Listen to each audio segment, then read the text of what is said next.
자, 오늘 제가 말씀드리는 이런 집과 아파트들 모두 다 실제로 경매에 나왔던 그런 집들입니다. 물론 경매에 나왔다라고 해서 다 나쁜 집은 아닙니다만은 풍수적으로 좋지 않을 확률이 매우 높다는 거죠. 이러한 아파트와 집을 찾게 되면은 그 누가 들어가도 절대 잘 살 수가 없게 되는 겁니다. 자, 그러니 여러분들 오늘 제가 말씀드린 내용들 잘 지켜보시고 습득하셔서 삶에 적용하신다면은 앞으로 집을 선택하면서 다가오게 될 그런 불행과 우환들을 모두 다 막을 수가 있게 되는 겁니다.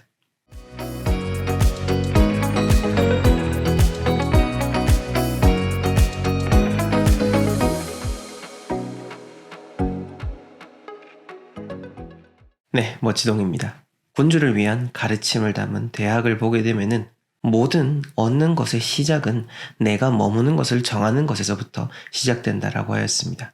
그만큼 우리가 어떤 거처에 이동하는 것, 우리가 머무르고 경영하는 공간, 그것을 또 풍수적으로 따져서 정확하게 잘 찾는다는 것은 너무너무 중요한 일입니다. 지금도 활발하게 풍수 컨설팅을 하고 있고 얼마 전에 경기도에 있는 한 대표님의 요청에 의해서 인근에 나와 있는 공장 경매 물건이 풍수적으로 어떠한지 감정을 요청하셔서 컨설팅을 해드리고 온 적이 있는데요. 이처럼 우리가 돌다리도 두드려보고 건너는 그러한 마음으로 모든 것들을 다 따져보고 미래에 대한 부분을 설정을 해야 되고 집에 대한 것은 그 어떤 것보다도 더 신중해야 되는 겁니다. 자, 그 누가 들어가도 망하게 되는 집, 그 첫 번째는요. 바로 필로티가 심한 집입니다. 지금 제가 필로티가 심하다라고 이야기를 했습니다. 요즘은 필로티가 없는 그런 다세대 주택은 없죠. 그러다 보니 이 영상을 보시는 분들의 상당수가 필로티로 된 구조의 건축물 위에 살고 있다라고 판단이 되고요. 아파트라고 해도 필로티가 있는 해당 라인에 살고 있는 분들도 있을 겁니다. 자, 여기서 제가 심각하다라고 이야기를 드렸죠. 일정 부분 필로티가 있는 정도는 그 건물의 크기라든지 필로티의 높이에 따라서 그 자체가 무조건 그 주택과 아파트가 거기는 살 곳이 못 돼요. 이게 아니라 부정적인 영향이 미쳐질 수 있다라고 이야기를 드리는데, 다만 사진에서 보여지는 것처럼 빌라 전체에 조금 더 필로티가 심하게 되어 있는 집이 있습니다.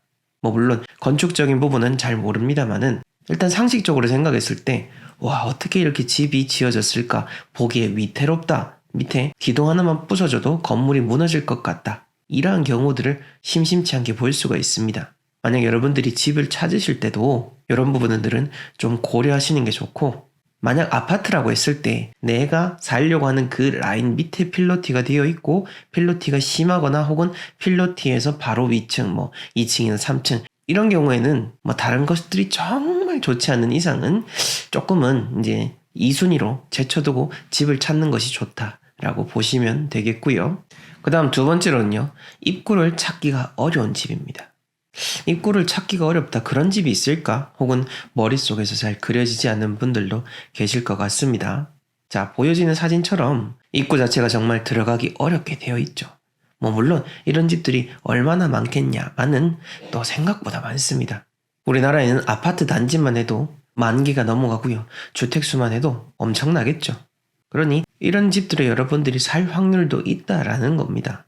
입구를 찾기 어려운 집이 왜 좋지 않냐, 망해 나가는 집이냐라고 하면 저희가 보통 풍수지리적으로 한 집에 있어서 모든 운이 들어오는 그 시작점은 현관이라고 이야기를 드립니다. 근데 그 현관이 어렵게 되어 있다.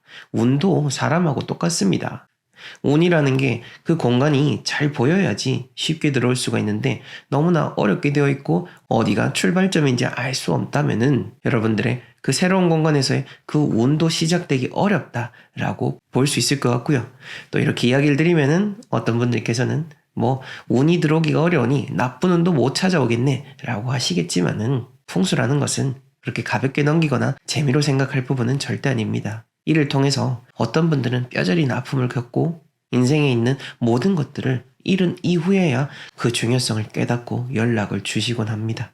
설령 지금 여러분들이 평안하게 잘 살고 있고 이러한 상황이든 나는 안 따지고 살았어도 잘 됐었는데 라고 하면서 다른 사람들에게 그런 말을 하는 것은 어찌 보면은 무책임할 수 있고 다른 일을 위험에 빠뜨릴 수 있다라는 것을 조금은 경계를 해주셨으면 좋겠습니다.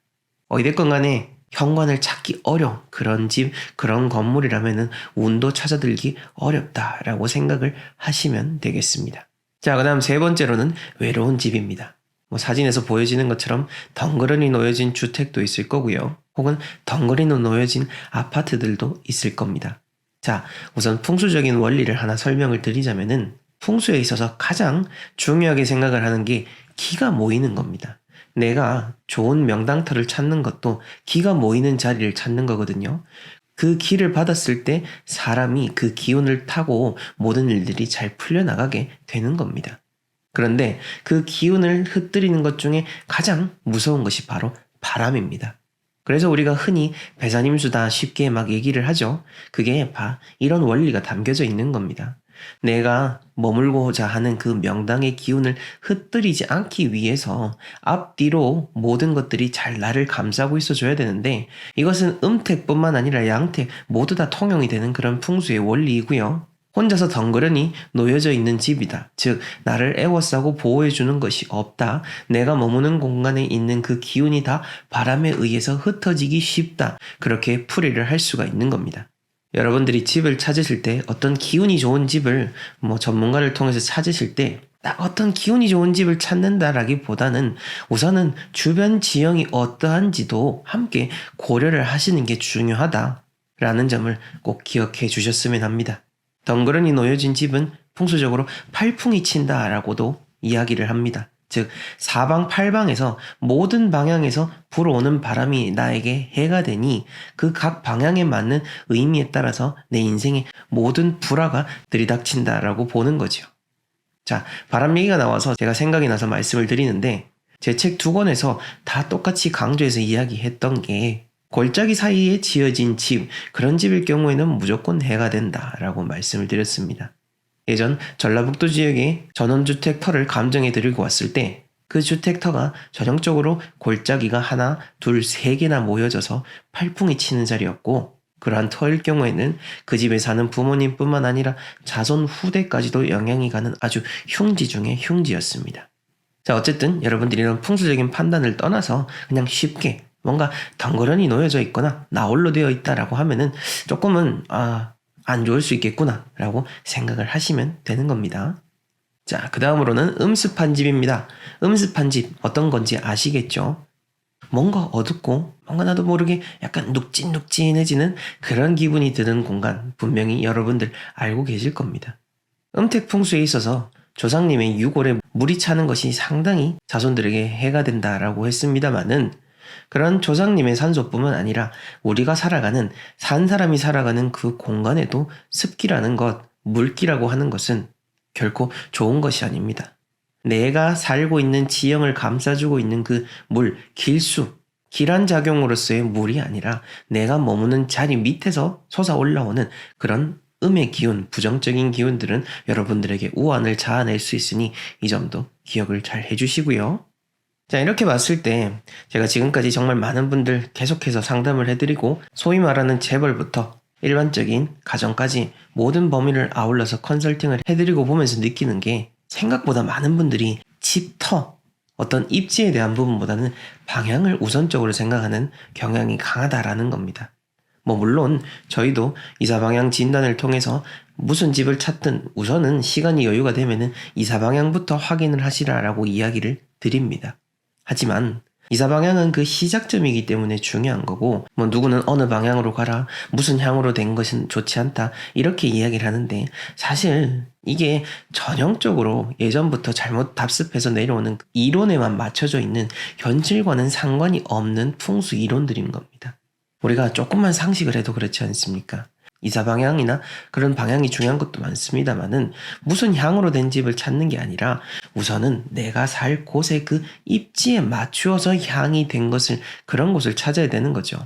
여러분들이 그런 향을 전문적으로 판단하는 것은 불가능한 일이지만은, 상식적으로 생각을 했을 때 우리가 편안한 의자를 찾는 것처럼 집도 그렇게 안정적으로 놓여진 곳, 여러분들이 보시기에도 일반인이 봐도 저기는 좀 편안하게 느껴지네 라고 하는 그런 정도로만 해도 최소한 나쁜 방향은 피할 수가 있는데, 무조건 어떤 향으로 된 집, 주방이나 현관이 어느 향으로 되어 있는 집, 이렇게 찾다 보니 어긋날 수밖에 없는 겁니다.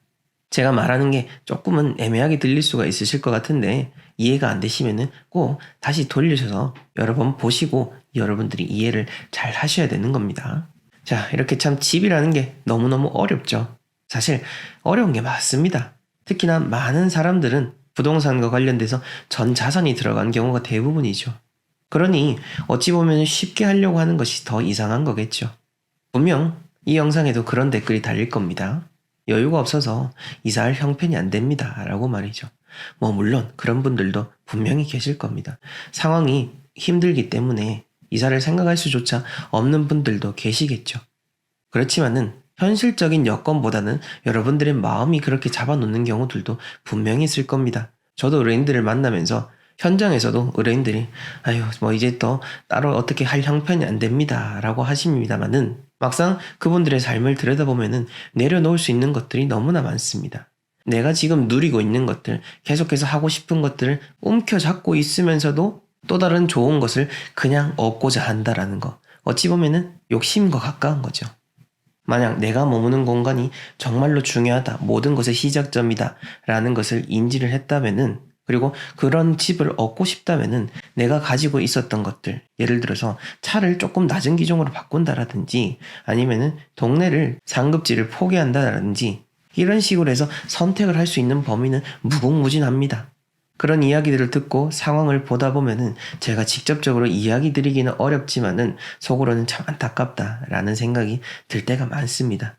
이 영상을 보시는 분들도 아마 제가 이야기 드리는 것을 공감하시는 분들 분명히 계실 겁니다. 우리가 지금의 삶에서 더 나은 곳으로 가고자 하고 진정으로 풍족하고 행복하기를 바란다면은 내가 마음속에서 짊어지고 있는 것들을 몇 가지는 내려놓고 포기하고 갈 줄 아는 그러한 지혜도 필요한 것입니다. 오늘 누가 들어가도 망하는 집, 망해 나가는 그런 아파트에 대해서 설명을 드리면서 풍수지리에 대한 부분들도 유튜브 영상 수준 이상으로 말씀을 드렸습니다. 어찌됐건 간에 항상 여러분들이 머무는 공간에서 평안하시고 만약 여러분들이 새로운 공간을 찾고자 한다면 과감하고 현명한 선택을 해 나가시길 바랍니다. 언제나 여러분들이 머무는 공간에서 풍족함이 깃들기를 기원하며 저는 다음 시간에 더 유익한 영상으로 찾아뵙겠습니다. 시청해주셔서 감사합니다.